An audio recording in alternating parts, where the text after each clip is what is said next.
Vamos a comenzar con la predicación de Esteban, un diácono en la historia de la cristiandad, lleno del Espíritu Santo, portentoso en milagros, igual de lleno del Espíritu de Dios como Pablo en la justa dimensión de lo que él era.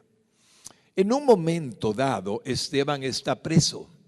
Lo han detenido como cristiano por seguir el camino de Cristo y está a punto de poderles mostrar de la integridad que él tiene en su corazón al reconocer que el Dios de Abraham, de Isaac y de Jacob es el mismo Dios al que sigue, siguiendo al camino, la verdad y la vida, que es Jesucristo. Así es que está en una tremenda situación, siendo observado por el Sanedrín. Están los 71 miembros del concilio observándolo, están los fariseos y está el concilio mismo con muchos testigos oyéndolo. De pronto ocurrió un milagro. Él está hablando y dice la Escritura en Hechos 6:15 que su rostro de Esteban, que estaba siendo juzgado con ánimo de ser apedreado por parte de los verdugos, se volvió rostro de ángel. ¿Qué significa eso en el texto? Que su rostro se llenó de la gloria del Espíritu Santo morador, del Cristo morador, y mostró algo sobrenatural a los que estaban viéndolo. Rostro de ángel. ¿Por qué detallo ese preciso momento? Porque dentro del concilio, dentro del Sanedrín, dentro de los que estaban ahí, había un hombre viéndolo y oyéndolo. Saulo de Tarso, un fariseo fiel a la ley, buscador del altísimo Rey del universo, según lo que Moisés había enseñado. Y de pronto, contando la historia de todo lo que Dios ha hecho, Esteban llega a un momento en que abre su boca y dice algo terrible. Miren Hechos 7, 51 al 56. Dice Esteban: pero ustedes son duros de cabeza, de corazón y de oídos. Siempre se oponen al Espíritu Santo. Son iguales que sus padres. ¿A qué profeta no persiguieron? Mataron a los que antes habían anunciado la venida del justo, es decir, de Jesús, el mismo a quien ustedes entregaron y mataron. Ustedes que recibieron la ley por medio de ángeles, no la obedecieron. Cuando ellos oyeron a Esteban decir esto, se enfurecieron tanto que hasta les rechinaban los dientes. Pero Esteban, lleno del Espíritu Santo, levantó los ojos al cielo y vio la gloria de Dios y a Jesús a su derecha. Dijo entonces: veo los cielos abiertos y que el Hijo del Hombre está a la derecha de Dios. Estas palabras, hermanos queridos, eran del corazón mismo de un hombre al que Dios le permite algo milagroso. Mira el tercer cielo abierto. Mira al Hijo de Dios a la diestra del Padre. Mira lo que ningún hombre puede ver a menos que Dios se lo permita. Y Esteban, lleno del Espíritu Santo, les dice: ustedes son todo cuanto dijo el texto. El Señor mismo les estaba diciendo la verdad. Son religiosos, son hipócritas, son farsantes. No saben ustedes oír al Espíritu Santo. Y esas palabras provocaron ira, odio. Pero Dios estaba con Esteban. Y ahora aparece Saulo de Tarso. Su primera mención, judío con nacionalidad romana, fariseo de fariseos, fiel a la ley de Dios en todo lo que podía, de testimonio intachable entre su pueblo. Eso dice la palabra. Miren lo que dice Hechos 7, 57 al 59. Pero ellos, lanzando un fuerte grito, se taparon los oídos y arremetieron contra Esteban y lo sacaron de la ciudad y lo apedrearon. Los testigos falsos pusieron sus ropas a los pies de un joven que se llamaba Saulo. Y mientras lo apedreaban, Esteban rogaba: Señor Jesús, recibe mi espíritu. Si ponían a los pies de Pablo, de Saulo de Tarso en ese momento, no convertido todavía, la ropa, los que estaban apedreando se habían quitado sus mantos, se habían quitado sus capas, habían recogido piedras para apedrear a Esteban y matarlo por lapidación. Pero ¿a quién eligieron para poner la ropa? Al que estaba liderando el grupo.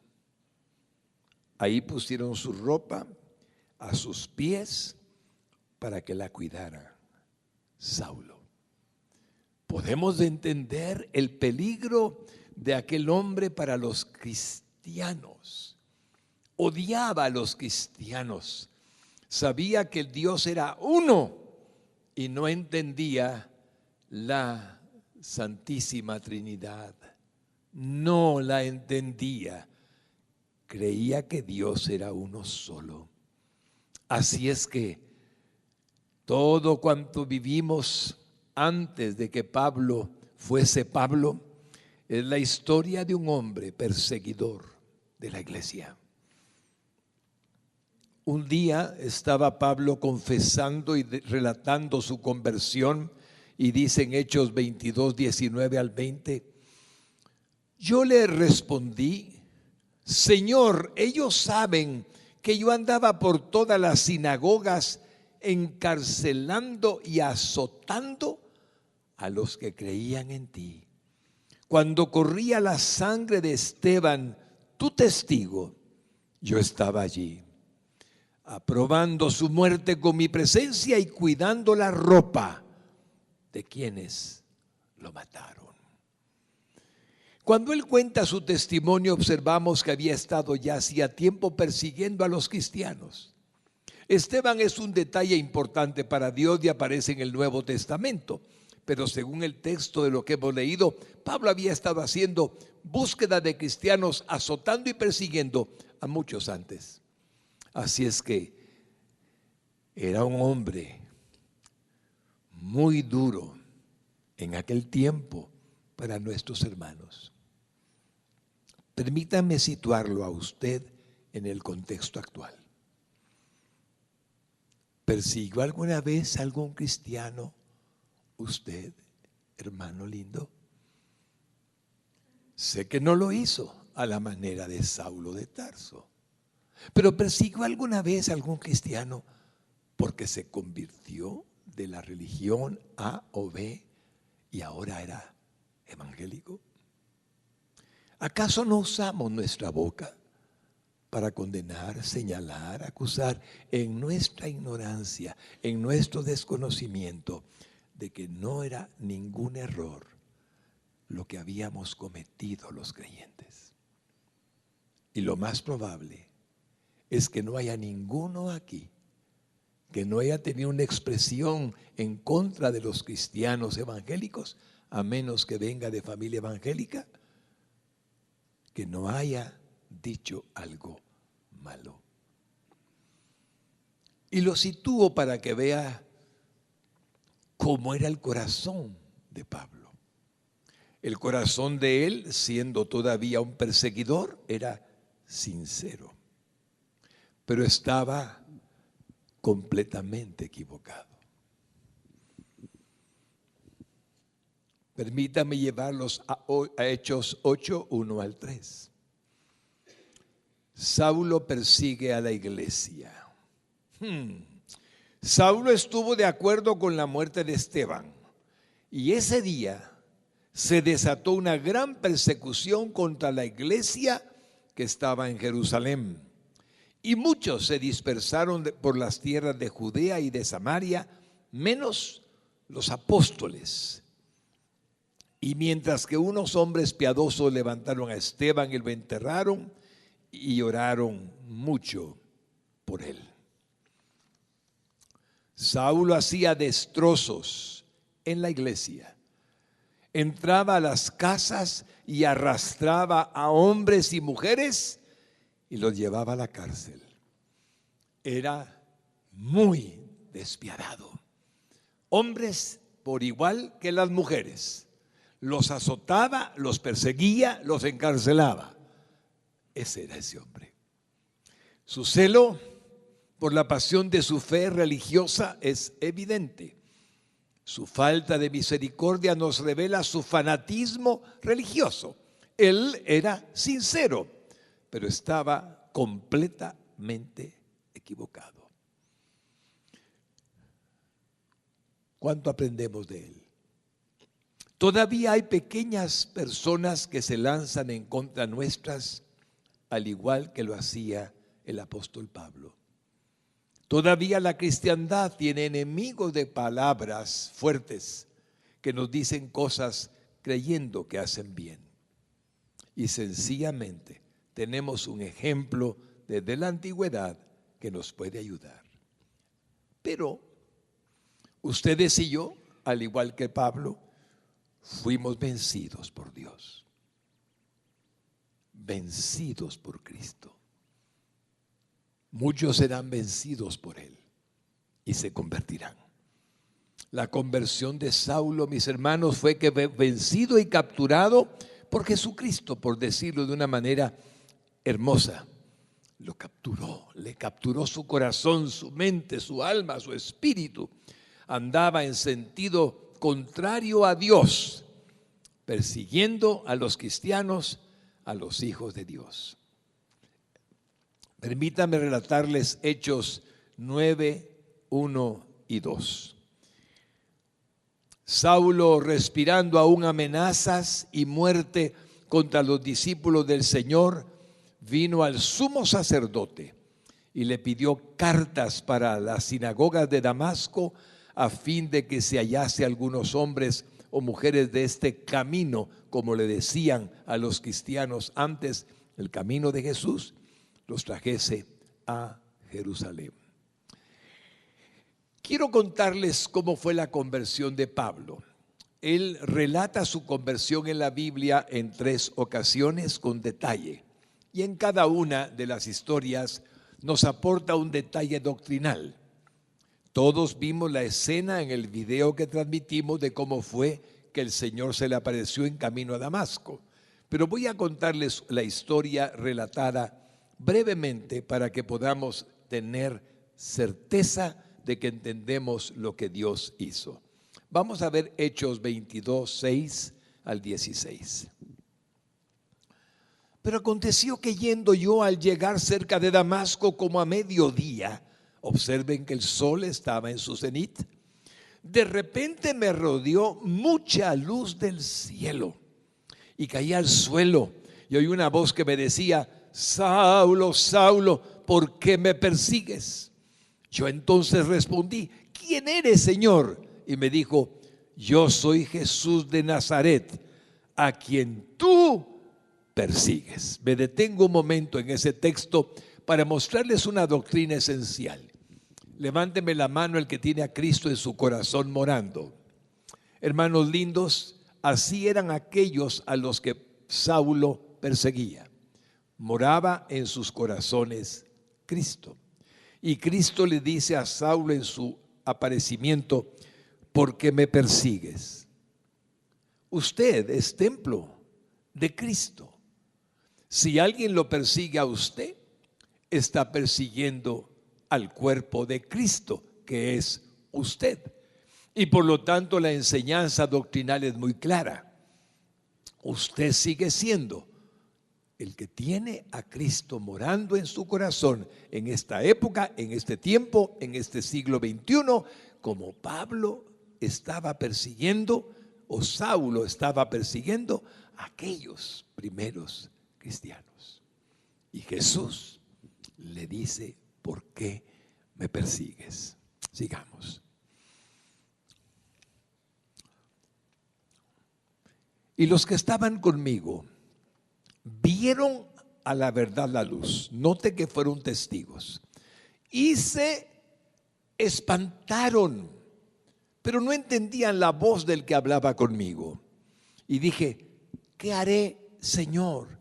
Y el Señor me dijo, levántate y ve a Damasco, y ahí se te dirá todo lo que está ordenado que hagas.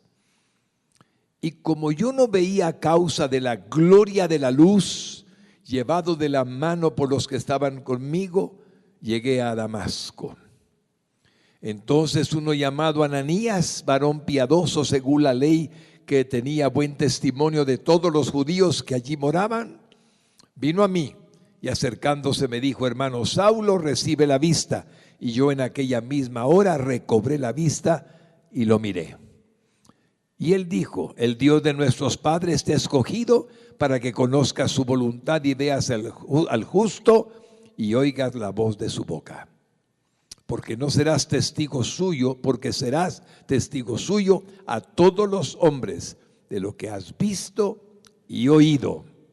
Ahora pues, ¿por qué te detienes? Levántate y bautízate y lava tus pecados, invocando su nombre.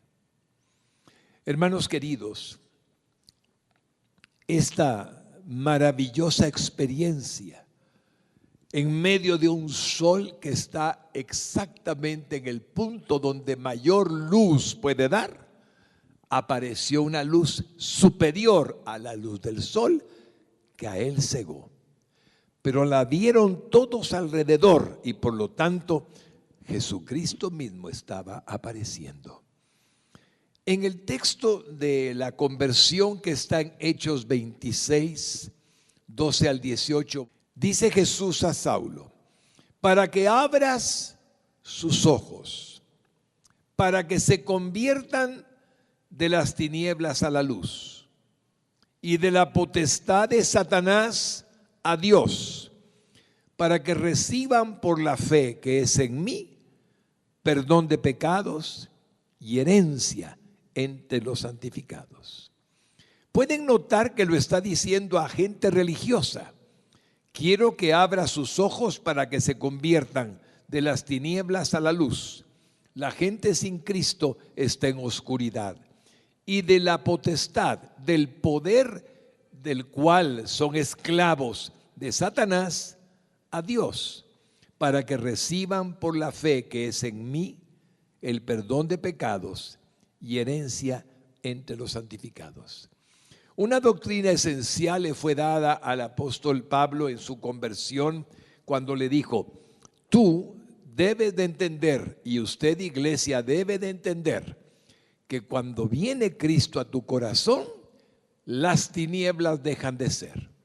La luz resplandece en nosotros y el poder que antes nos dominaba y nos tenía como esclavos deja de ser, para que entre el poder del Cristo morador, el Espíritu Santo bendito, a tomar el control. Esta es la doctrina esencial que revela Cristo a Saulo de Tarso en su conversión y se aplica a usted y a mí. Así es que está muy claro que aunque Saulo traía la intención de hacer daño en Damasco, no pudo hacerla más. Ese daño no continuó. Vio la luz, vio la luz, vio la luz. Dice Hechos 9:3, mas yendo por el camino, aconteció que al llegar cerca de Damasco, repentinamente le rodeó un resplandor de luz del cielo. Dios le ilumina, Dios le rodea. Iglesia linda, Dios es luz y Cristo es Dios. Por lo tanto, es importante entender que la oscuridad ya no está más en nuestro corazón. irradiamos la luz de Dios, de Cristo Jesús, de nuestro propio ser. La cristiandad es la esperanza que tiene el mundo. El enemigo en nuestras almas está actuando en contra de todos los seres humanos que están en oscuridad y en tinieblas. ¿Quiénes son, pastor? Todos los que no tienen a Cristo en su corazón. Ese es el absoluto que aborrecen los que no entienden de que Jesucristo es el único Hijo de Dios, el único Redentor de la humanidad, el único que murió por nuestros pecados. Si no tienen a Cristo en el corazón, cualquier ser humano de los 7,000 millones de personas que habitan el planeta Tierra no están más que en la oscuridad. Pero cuando alguien recibe a Cristo, recibe la luz. Entra la luz, entra Jesús. Y cuando entra Jesús, ya no andamos en tinieblas, ya no andamos en oscuridad. Esto solamente lo puede hacer Dios y solamente es posible a través de Jesucristo. Pablo lo está evidenciando. Ya no andarás más en oscuridad, sino en luz. Dice Hechos 22:6. Pablo nos va a relatar su conversión en esta parte. Pero aconteció que yendo yo al llegar cerca de Damasco, como a mediodía de repente me rodeó mucha luz del cielo. Algunos creyentes con una información no correcta han llegado a suponer lo imposible, que pueden tener posesión demoníaca siendo creyentes. Incluso vino un pastor coreano a Guatemala, no recuerdo su nombre, a enseñar una doctrina que no es bíblica, a decirnos que todos los creyentes podíamos tener esa posibilidad. Le hago una pregunta. ¿Qué es Satanás y qué es Satanás en cuanto a la comparación entre el Dios que es Dios, luz, y el diablo que es ¿qué? Oscuridad? Le hago una pregunta. En un cuarto oscuro, cuando usted enciende una vela, ya no hay más oscuridad. La vela es suficiente para iluminar. La oscuridad se fue. Ahora le hago una pregunta. Si usted vivía en oscuridad y Dios dice que así era, y vino el que es la luz y mora en usted, ¿puede la oscuridad quitar la luz que ya tiene? La respuesta es no. Por lo tanto, ningún cristiano puede estar con la luz de Cristo, con la luz de Dios, con la luz del Espíritu Santo morando y además adentro la oscuridad de las tinieblas de Satanás. Lo más que puede un cristiano padecer es la opresión que el diablo pone sobre nuestros pensamientos, sobre nuestra mente, sobre nuestra vida. Pero un momento, esa opresión es externa. Esa opresión no es interna, es externa. Y tenemos suficiente poder para decirle al diablo, fuera, vete. Y el diablo se va. Si usted vive así, seguro de lo que usted es, el Señor lo bendecirá con toda bendición espiritual. Miren lo que dice Hechos 26:10. Está delante del rey Agripa, contando su testimonio al rey Agripa, y dice Pablo: yo encerré en cárceles a muchos de los santos, habiendo recibido poderes de los principales sacerdotes, y cuando los mataron, yo di mi voto. Y muchas veces castigándolos en todas las sinagogas, los forcé a blasfemar, y enfurecido sobremanera contra ellos, los perseguí hasta en las ciudades extranjeras. Ocupado en esto, iba yo a Damasco con poderes y en comisión de los principales sacerdotes. Cuando a mediodía, oh rey, yendo por el camino, vi una luz del cielo que sobrepasaba el resplandor del sol, la cual me rodeó a mí y a los que iban conmigo. Agripa lo está escuchando, él es el rey en aquel momento y está entendiendo lo que Pablo le está diciendo. Y usted puede escuchar cuán sincero era aquel hombre diciendo lo que antes era. Dios, hermanos lindos, creó la luz antes que las lumbreras, el sol y la luna. Cuando usted habla de Génesis capítulo 1 y versículo 13, dice que Dios dijo, sea la luz, y fue la luz. Y cuando Él crea el sol y la luna, que son las lumbreras, lo hace en Génesis 1, 14 al 19, en el cuarto día. O sea que en el primer día creó la luz, y la luz fue. Y a los 4 días de la creación, creó el sol y creó la luna. Por lo tanto, ni el sol, con toda su brillantez, puede brillar más que la luz que Dios mismo creó según su palabra. Hermanos lindos, ¿cómo llega hoy la luz a los perdidos? A ver, si hay una luz redentora, una luz sanadora, una luz salvadora, una luz divina, una luz como el Dios eterno se le apareció a aquel hombre en camino a Damasco, ¿cómo llega hoy a los perdidos?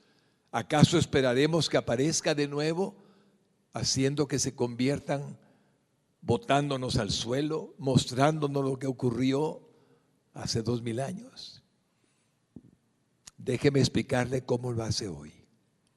Él puede aparecer. Tenemos un reporte en Canal 27 de una serie de 7 películas testimoniales de islámicos, musulmanes, que se han convertido porque Jesucristo les ha aparecido personalmente. Él puede seguir apareciendo. La Biblia dice Jesucristo es el mismo ayer y hoy y por los siglos. Pero normalmente Jesucristo estableció otro método, un método que Él decidió fuera el que tuviéramos los cristianos a nuestra disposición. Déjeme explicárselo. Juan 12:46. Yo soy la luz, dice Jesús, y he venido al mundo para que todo aquel que cree en mí, que dice mis hermanos lindos, no permanezca en tinieblas. Está oyéndolo muy claramente. No puede permanecer en tinieblas el que tiene la luz de Cristo en su corazón. Todos los seres humanos sin Cristo entonces están viviendo en oscuridad. Todos. Pero ¿qué dijo Dios después de revelarnos quién era Él? Dijo, hablando de la luz del mundo, ustedes son la luz del mundo. Qué impresionante Jesucristo. Si me permiten hacerlo de manera muy sencilla, la luz más fuerte que el sol, al mediodía, Cristo revelándose a un hombre que va a ser su instrumento. Más tarde, Jesucristo declaró, yo soy la luz del mundo, y lo siguió declarando hasta hoy por los siglos de los siglos. Él era esa luz. Ahora, pasados los siglos, dijo, ustedes son la luz del mundo. ¿Sabe qué quiere decir, mi hermano lindo? El mundo debe saber que yo existo a través de ustedes. El mundo debe reconocer que yo soy real a través de su vida personal. El mundo tiene que entender que usted tiene al verdadero Cristo morando en usted. Viva una vida de pureza, una vida de santidad, una vida de confianza plena en el Señor Dios Todopoderoso, una vida de autoridad sobre las tinieblas, una vida de poder en contra de todo lo que es demoníaco y satánico, una vida de justicia según la justicia divina en la palabra expresada. Ustedes son la luz del mundo. Pero además, los únicos que pueden transmitir a otros, que otros sean luz en el mundo. Solo la luz puede transmitir la luz. Hermanos benditos, en cuanto a la salvación, Dios tiene un solo plan, una sola manera. Recientemente un miembro de la iglesia, el hermanito Freddy Duarte, me regaló un libro muy lindo, Plan B. Hermoso libro escrito por un cristiano, hermoso libro en su contenido e inspirador. Pero Dios no tiene plan B para que la gente se convierta. Solo tiene un plan, uno, y son sus hijos. Es su iglesia, es su cuerpo, son los cristianos, los únicos que pueden hacer que otros se conviertan. Así lo hizo Pablo, así lo hicieron los apóstoles, así lo hizo la iglesia primitiva, así lo hicieron los siglos de los siglos, hasta llegar a la Reforma Protestante del siglo XVI, cuando fue más claro que el justo vivirá por la fe. Ustedes y yo somos la única esperanza. Una anécdota que contaba el pastor Hugo Rodríguez, que está en la presencia del Señor, me hace recapacitar en lo que digo. Un ángel se acercó a Dios, como anécdota, a Jesucristo nuestro Señor, y le dijo: mira, tu iglesia está evangelizando. Tu iglesia está haciendo la labor de que otros se conviertan de sus pecados y vengan a tu luz admirable. Jesús, tu iglesia está haciéndolo, pero te pregunto, ¿y qué pasaría si tu iglesia no lo hace? Y Jesús contestó: no tengo otro plan. Si la iglesia no lo hace, no lo van a hacer los ángeles. Si la iglesia no lo hace, no lo van a hacer nadie. Ustedes son los únicos. Así fue con Saulo, así fue con nosotros. Ustedes son la luz del mundo. Ya no somos tinieblas ni oscuridad, ya no estamos muertos en nuestros delitos y pecados, ahora somos luz, luz que debe alumbrar en medio de los hombres. Desde el Salmo 119, 105, dijo este texto sagrado el salmista para recordarnos esta verdad. Tu palabra es una lámpara a mis pies, es la luz que ilumina mi camino.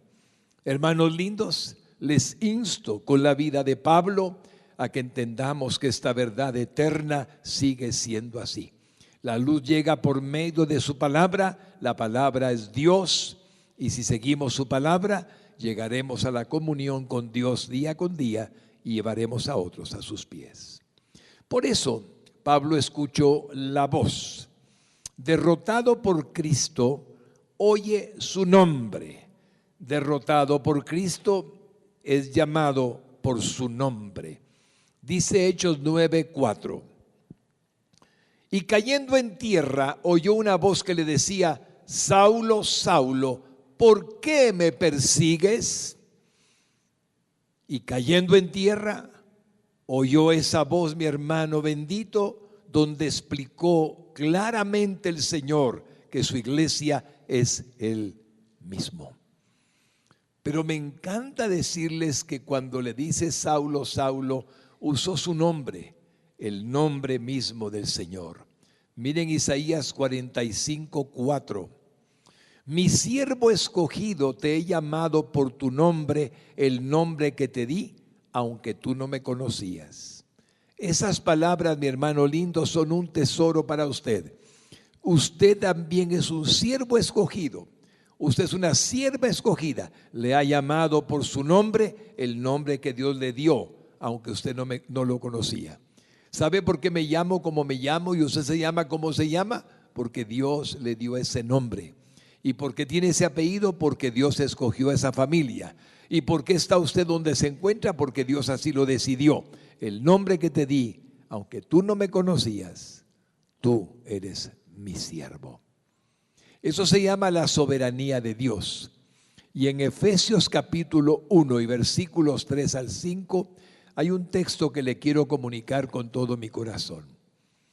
Bendito sea el Dios y Padre de nuestro Señor Jesucristo, que nos bendijo con toda bendición espiritual en los lugares celestiales en Cristo. Oiga, según nos escogió en Él antes de la fundación del mundo, para que fuésemos santos y sin mancha delante de Él.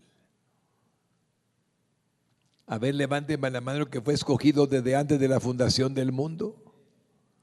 Diga conmigo, igual que Pablo, fui escogido y Dios no se equivoca. Ahora dele un aplauso al Señor porque usted ha entendido una verdad maravillosa.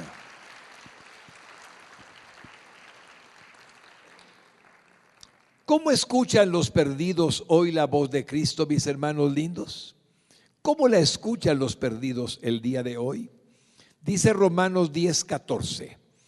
¿Cómo pues invocarán a aquel en el cual no han creído? ¿Y cómo creerán en aquel de quien no han oído? ¿Y cómo oirán sin haber quien les predique? Él no tiene otra manera, no lo hace Él, no lo hacen sus ángeles, solo su iglesia tiene la autoridad y la orden de hacerlo. Por lo tanto, es tan importante ir y predicar el evangelio. Eso fue lo que Dios nos ordenó en Marcos 16:15. Dice, y les dijo, id por todo el mundo y predicad el evangelio a toda criatura. Esa es la gran comisión. Permítame llevarlos a las preguntas de Saulo. Como indagador, mire qué pregunta más interesante en Hechos 9:5. Él dijo, ¿quién eres, Señor? Y le dijo, yo soy Jesús, a quien tú persigues. Dura cosa de dar coces contra el aguijón. Esta expresión significa, te cuesta mucho hacer lo que haces y te duele. El poder que lo envolvía, lo cegaba y lo cubría, y era sin precedentes para Pablo. ¿Quién eres, Señor? ¿Quién eres, Señor? Y él dijo, yo soy Jesús. Cuando dijo Jesús, al simplemente decir su nombre, estaba diciendo implícitamente, yo soy quien perdona tus pecados y aún así me persigues. Déjeme explicarlo así. Saulo, te has esforzado por toda tu vida por cumplir la ley de Moisés y no has podido. Toda tu vida, Saulo, has tratado de hacer algo para ganarte el cielo. Toda tu vida, hasta el extremo de perseguirme a mí a través de perseguir a mi iglesia. Y sin embargo, yo soy Jesús, el que puede salvarte de tus pecados, perdonarte toda tu maldad y llevarte al cielo, que es lo que tanto anhelas. En la palabra Jesús, hermano lindo, está implícita la salvación. La salvación que el mismo Pablo ahora está entendiendo que él lo que está buscando lo tiene en una persona prometida en toda la Sagrada Escritura, en todo el Antiguo Testamento, en la predicación de Juan el Bautista. Ahí está la esperanza que él quería, que él necesitaba. Jesús es su nombre. Por eso cuando vino Jesucristo a la tierra, en Mateo 1:21 leemos estas palabras. Cuando nazca el niño, le dice el ángel Gabriel, lo llamarás Jesús.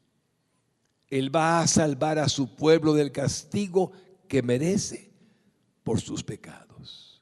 Jesús, el que salva, el Salvador, el que perdona los pecados que merecíamos nosotros, el castigo, y Él los perdona. Todos merecemos, mi hermano lindo, el castigo debido a nuestros pecados, pero Jesús es la única esperanza de la humanidad. Usted puede pensar, yo no soy enemigo de Dios, pastor, como lo fue Saulo. Probablemente es cierto, mi hermano lindo, no somos como Saulo, pero si somos amigos del mundo, nos hemos declarado enemigos de Dios. En este punto tengo necesidad de hacerle reflexionar. El diablo anda vivo y activo en el planeta Tierra. Y si él puede distraerlo a usted para que lo que el mundo ambiciona, lo que el mundo quiere, lo que el mundo está deseando, usted lo desee, es un cristiano que no le agrada a Dios. Mire pues, permíteme darle un resumen de lo que puede ser una vida que puede declararle, según la Biblia, enemigo de Dios. Ambición de riquezas. Exactamente la Biblia dice que la raíz de todos los males es el amor al dinero. Y usted puede ver al mundo matándose, robando, asaltando, secuestrando, vendiendo drogas, perturbando la paz, pervirtiendo a las niñas por el dinero que les representa el venderlas con tal de tener dinero. El mundo ama sus riquezas. Tenemos telenovelas que hablan del capo como que fueran héroes. El mundo no sabe lo que está haciendo porque el mundo no es de Dios. Solamente está bajo la potestad de un enemigo. Así es que yo me convierto en enemigo de Dios, dice el texto, y se lo voy a mostrar cuando quiero lo mismo. No puede ser así. ¿Y qué decirle, mi hermano, de los placeres pecaminosos? En el mundo hay tanta oferta para que tengamos deleites que no son la voluntad de Dios. Y nos los ponen en bandeja de plata y a un solo clic en la computadora uno entra al peligro de la pornografía y del pecado. ¿Y qué decir de la fama? La gente busca fama, aplauso, reconocimiento, llenar su ego, satisfacer, ser importante. Y Dios dice, el que no toma su cruz cada día y me sigue, no puede ser mi discípulo. ¡Qué contraste más dramático! ¿Y qué tal del poder y tantas palabras que siguen siendo? En primera de Juan capítulo 2 y versículos 15 al 17 dice la Sagrada Escritura textualmente así, para entender lo que está diciéndonos Dios, para que no seamos amigos del mundo. No améis al mundo, ni las cosas que están en el mundo. Si alguno ama al mundo, el amor del Padre no está en él. Porque todo lo que hay en el mundo, los deseos de la carne, los deseos de los ojos y la vanagloria de la vida, no proviene del Padre, sino del mundo. Y el mundo pasa y sus deseos, pero el que hace la voluntad de Dios permanece para siempre. Tenemos que tener mucho cuidado, mi hermano lindo, en ser agradecidos con lo que Dios nos ha dado. Tenemos que tener cuidado en ser muy agradecidos porque Jesús nos ha bendecido con lo que nos ha bendecido. Tener deseos que Él pone en el corazón es bueno, pero no deseos de ambiciones, de cosas como el mundo ambiciona y hace lo malo. Santiago es muy categórico en decirlo. Mire Santiago 4:4. Hay gente adúltera. No saben que la amistad con el mundo es enemistad con Dios. Todo aquel que quiera ser amigo del mundo se declara enemigo de Dios. Él fue muy directo. El Señor le puso en su corazón decir algo que debemos de nunca olvidar. Por lo tanto, la pregunta que le hizo el Señor y Saulo, y ahora ya Pablo contestó: ¿quién eres, Señor? Es que seamos como Él quiere y no como nosotros queremos. Como siervo rendido, el apóstol Pablo dice en Hechos 9:6, él, temblando y temeroso, dijo: Señor, ¿qué quieres que yo haga? Y el Señor le dijo: levántate y entra en la ciudad y se te dirá lo que debes hacer. Hermanos benditos, qué grande y preciosa lección. ¿Qué quieres que yo haga, Señor? Hoy día lo que hacemos a veces es decirle a Dios lo que queremos que Él haga. Hay una gran diferencia. El hombre está buscando: Dios, dame y dame y dame, en lugar de preguntarle: Dios, ¿qué es lo que quieres que yo haga?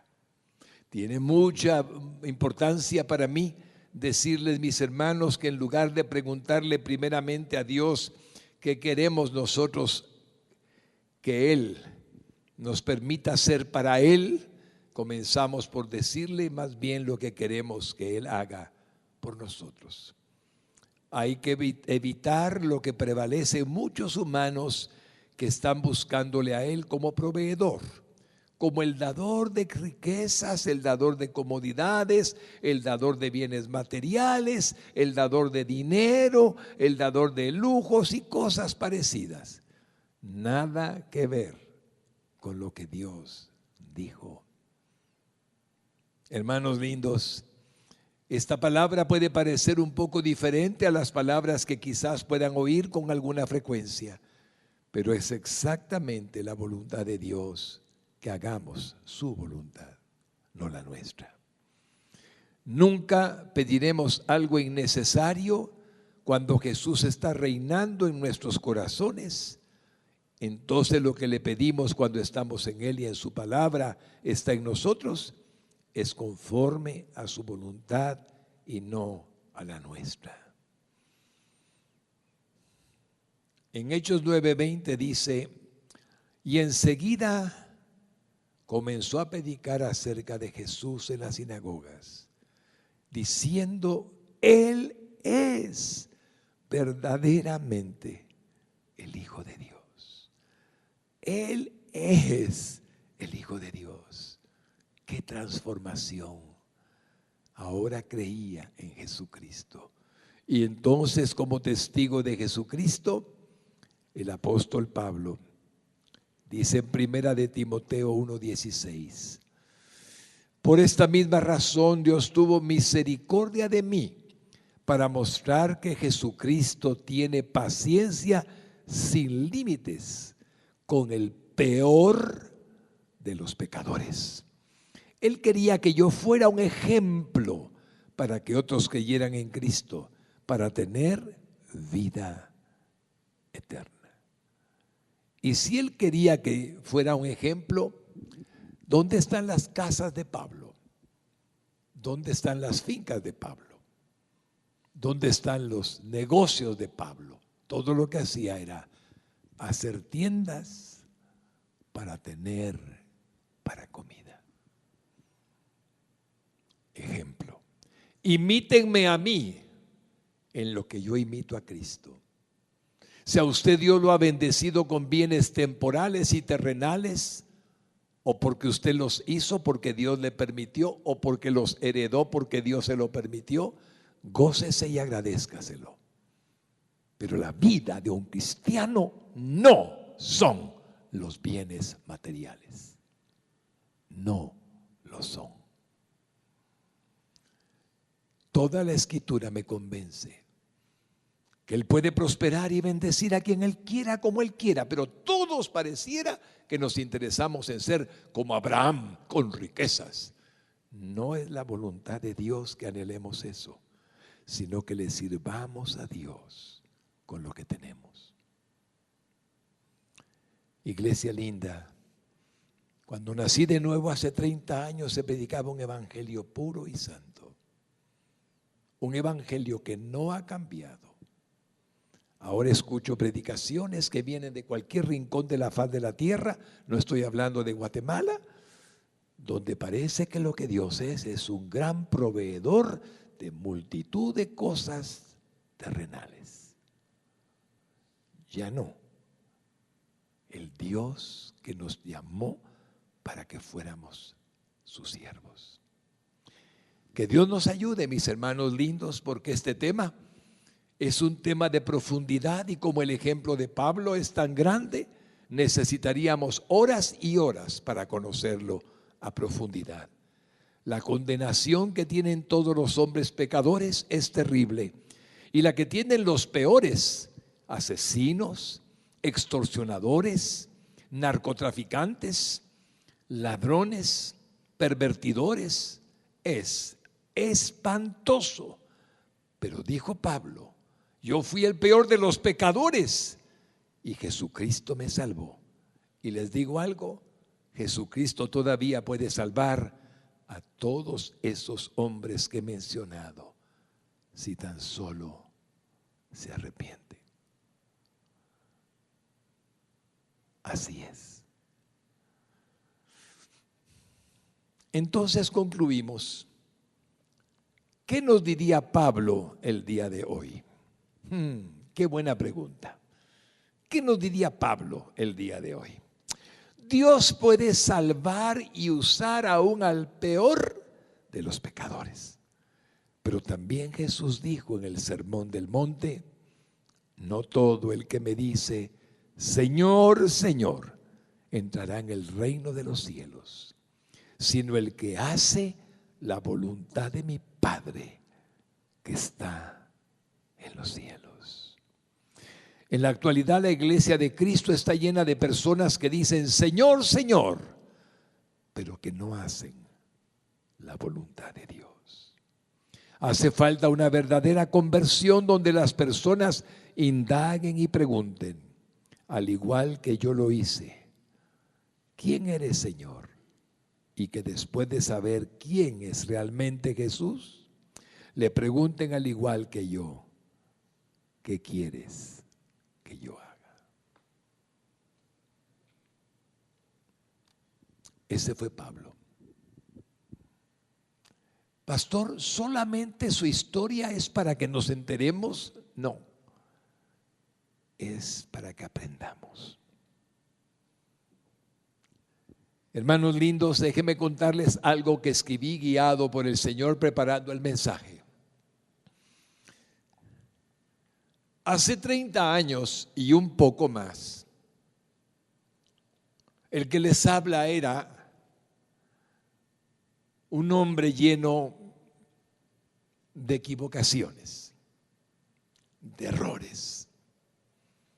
Practicaba el rosacrucismo, la masonería, el yoguismo, la meditación trascendental y era vegetariano. Y Jesucristo vino a mi corazón el 27 de mayo de 1983. Y siendo entonces todo lo que era, habiéndome bautizado el 6 de junio de ese mismo año, Él me ordenó estas palabras: renuncia a todo. Y siendo el que les habla todo lo que ya oyeron, Renunciar a todo significaba romper amistad, vínculos de fraternidad con toda la gente que yo conocía. Toda. Quedándome solamente con mi familia. ¿Lo haría? ¿Tendría el valor de decirle a la gente que me rodeaba, ya no más soy cristiano? Jesús tuvo misericordia de mí. Y voy a contarles una historia maravillosa. Tenía gran preocupación de hacerle caso a Él, de deshacer todo vínculo y quedarme con Él, solo con Él. Una madrugada a cualquier hora de la noche, Él me permitió ver una visión. Me mostró un hueso fémur, estando acostado en la cama, un hueso fémur, el más largo del cuerpo. Y vi cómo del hueso salían las gotitas de sangre que en la médula ósea del mismo hueso se producían y entraban al torrente circulatorio del cuerpo. Y vi el hueso muy claramente. Después me mostró un segundo fémur. Era el mismo hueso en el sentido de su forma, su tamaño. También salía la sangre por los alveolos, pero tenía una luz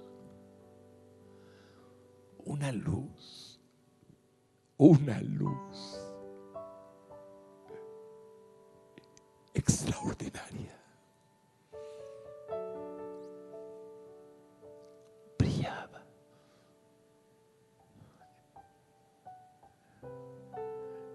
Y Él habló a mi corazón. ¿Ves esos huesos? Sí, Jesús. El primero es de la gente donde yo no habito. El segundo es de la gente donde yo habito. Y le dije, entonces, realmente tú moras dentro del hombre que has redimido, que has convertido en una nueva criatura. Me mostró el primer hueso y me mostró el segundo hueso. Este es de los hombres donde yo no he hecho morada, y este es de los hombres donde yo he hecho morada. Renuncia a todo. Me levanté y escribí cartas a la logia masónica, cartas a la Orden Rosacruz, cartas a los yogas, cartas a los meditadores trascendentales, renunciando a todo.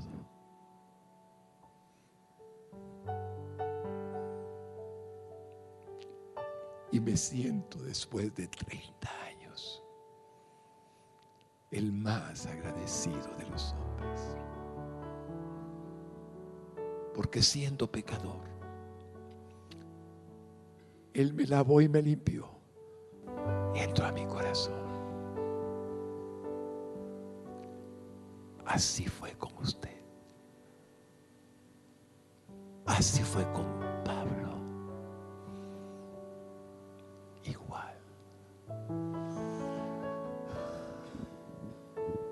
Mire lo que dice Filipenses 3:8 y me va a comprender. Así es. Todo lo demás no vale nada. cuando se le compara con el infinito valor de conocer a Cristo Jesús, mi Señor. Por amor a Él he desechado todo lo demás y lo considero basura a fin de ganar a Cristo. El apóstol Pablo escribió esas palabras fuertes. El texto original no es basura, es estiércol.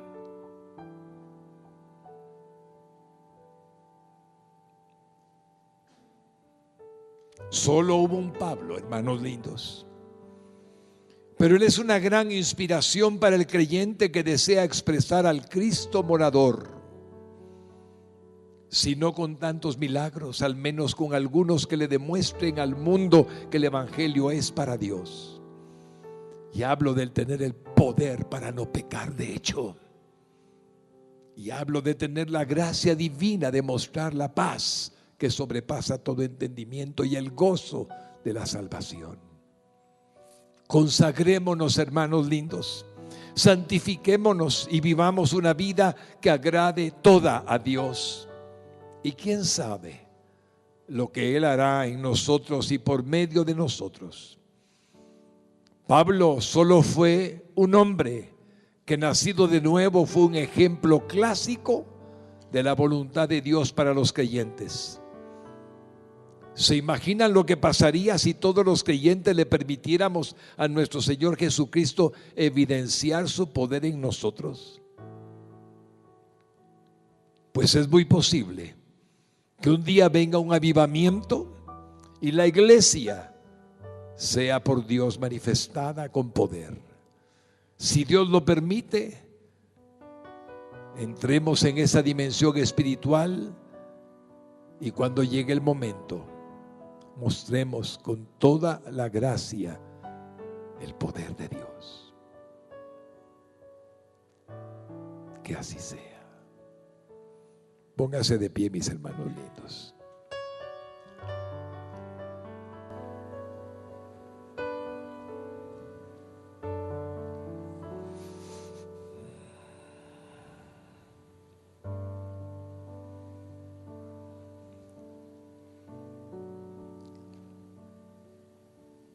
Señor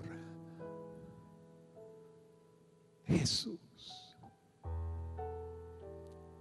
el mundo está muriendo en delitos y pecados, y tu iglesia es la única esperanza que tiene la humanidad. Tú ya hiciste todo por nosotros en la cruz del Calvario. Tú ya pusiste en nosotros el querer como el hacer, anunciando a los que no tienen tu salvación que tú puedes salvarlos, perdonarlos, atraerlos a ti. Ayúdanos a vivir una vida cristiana que te agrade, a dar la gran comisión como prioridad en nuestra vida a los demás, a vivir un evangelio poderoso en tu presencia.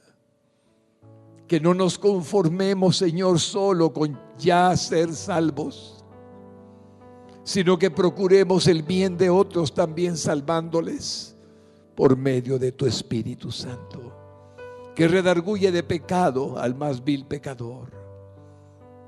Ayúdanos, Señor, a que el apóstol Pablo pueda ser una inspiración como hombre para nuestra vida, como tú eres la máxima inspiración como Dios y hombre para nuestros corazones.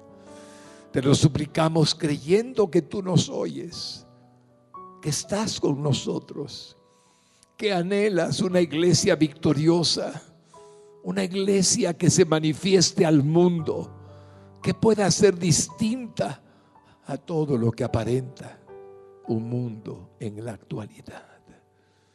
Te pedimos, Señor, con todo nuestro ser, que use la vida de cada uno de aquellos que estamos aquí.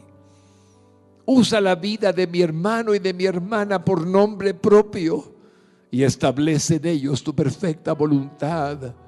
Y en vez de anhelar lo que se muere, lo que se acaba, lo que se marchita, lo que vamos a dejar en esta tierra, hagamos tesoros en el cielo. Hagamos tesoros allá contigo, como tu palabra enseña, atrayendo a otros a tu verdad. Haznos Pablos en este tiempo. Haznos celosos de la verdad de tu evangelio. Manténnos en una actitud de santidad que te agrade cada día de nuestra vida.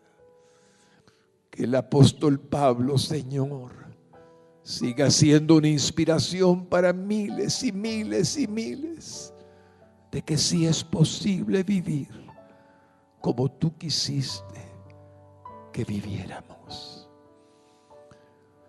Te lo pedimos de todo corazón, sabiendo que nos oyes, en el dulce nombre de Jesús. Amén y amén.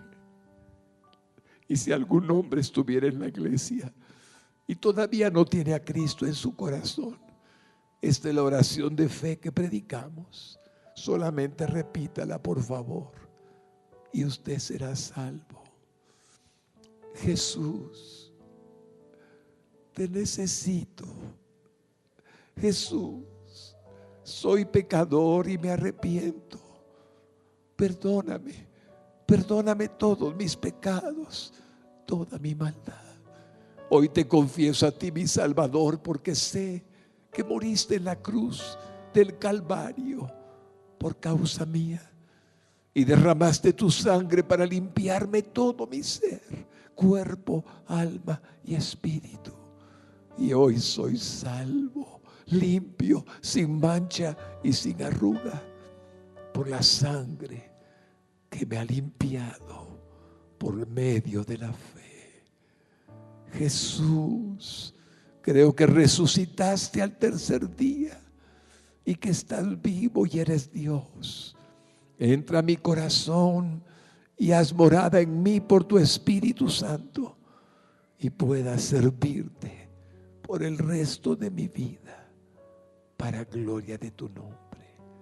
Te lo pido con toda mi alma, sabiendo que me escuchas, en el nombre de Jesús. Amén y amén.